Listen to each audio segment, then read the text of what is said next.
X plus 3 squared in a bracket equals 4 times the bracket y minus 1. Let's just compare that with our archetypal parabola. Y squared equals 4a capital X. So here are the correspondences then. The capital Y axis corresponds to the x plus 3. The capital X axis corresponds to y minus 1.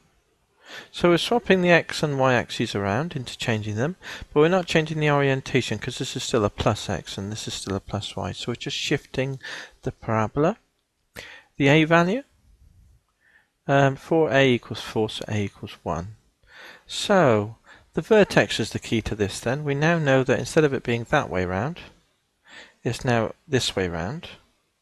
And all we're doing now is we're shifting the x axis, which is now the y, to x plus 3.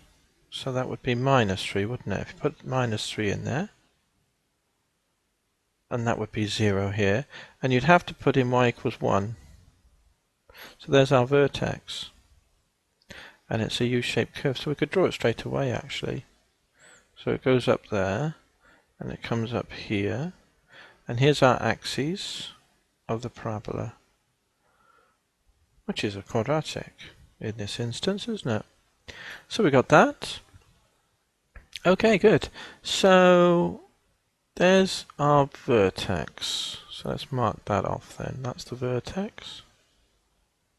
Now the focus will be up a distance a from the vertex in this case.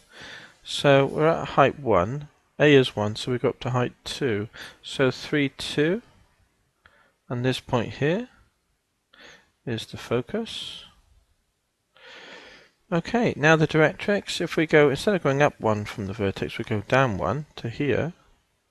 This line perpendicular to the axes of the parabola is now the directrix. So this line here is the directrix, which I'll overwrite the x-axis in grey and label it as the directrix.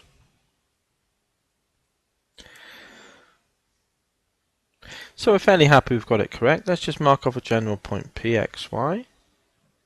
And then we'll mark off the distance to the focus. That needs to be equal to the distance if you drop the vertical here to the directrix. So let's do a check then. Let's have a look at that then. So a little check. So here, what have we got? The x point, take away the x value here, which is minus 3, so we'll get x minus 3 is x plus 3 squared. That side squared plus the other side, which is y minus 2 squared, because it's at height 2, isn't it? Okay, that must equal this height here when you drop the vertical, which is none other than y squared. So x plus 3 squared then, leave as is equal to, the y squared will cancel both sides when you expand the bracket. Minus 4y can move over to plus 4y. You get plus 4 then, and move that over to minus 4, and that will equal 4y minus 1 when you take a 4 out as common. So I think that's what we had there, yeah, that's it.